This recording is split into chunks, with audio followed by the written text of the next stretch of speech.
మన YouTuber tiger YT వాళ్ళ పల్లెటూరు పచ్చళ్ళు టేస్ట్ చేసేద్దాం రండి. ఏంటి అప్పుడే చుట్టాలు అయిపోయారేంట్రా అనుకుంటున్నారు కదా. లేదండి, ఒకరోజు పొరపాటున అన్న వీడియోస్ చూసా, అందులో ఒక 2 వీడియోలు చూడండి ఎడిక్ట్ అయిపోతారు అన్నారు. ఎడిక్ట్ ఏమో కానీ ఏకంగా సబ్స్క్రైబర్ అయిపోయా. ఇంకా పికిల్స్ విషయానికి వస్తే కరెక్ట్గా లంచ్ టైంకి వచ్చిందండి పార్సల్. నేనైతే గోంగూర చికెన్ అండ్ కొరమేను ఫిష్ పికిల్ పెట్టానండి. ఒకటి నార్మల్ ప్యాకింగ్ పెట్టాను, ఇంకొకటి జార్ పెట్టాను. దీని మీద ఇంగ్రీడియంట్స్ ఏమేమి వాడతారో కూడా రాసింది, అది నాకు బాగా నచ్చింది. ఇంకా ప్యాకింగ్ విషయానికి వస్తే ప్యాకింగ్ చూడండి, 3 లేయర్స్తో ప్యాకింగ్ చేశారు.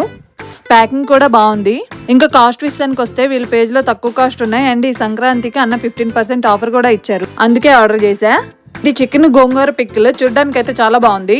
ఇంకా కొరమేన్ పికిల్ విషయానికి వస్తే నేనైతే ఎప్పుడు ఫిష్ పికిల్ తినలేదు, నాకు కొంచెం కొత్తగా అనిపించింది. వీళ్ళ ప్యాకింగ్ అయితే చాలా ప్రీమియంగా బాగుంది. కొంచెం ఆయిల్ ఎక్కువైనట్టు అనిపించింది నాకైతే. ఇంకా టేస్ట్ ఎలా ఉంటుందో చూసేద్దాము. చూస్తేనే నోరు ఊరుతుంది కదా నాకు కూడా. ఇంకా టేస్ట్ విషయానికి వస్తే చికెన్ నాకు కొంచెం ముక్క గట్టిగా అనిపించింది, టేస్ట్ అయితే బాగుంది.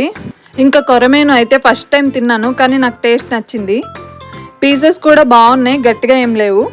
ఆ కాస్ట్కి టేస్ట్కి చాలా బాగుంది. మీలో ఎవరైనా టేస్ట్ చేస్తుంటే మీకు ఎలా అనిపించిందో కామెంట్ చేయండి. Okay bye, subscribe.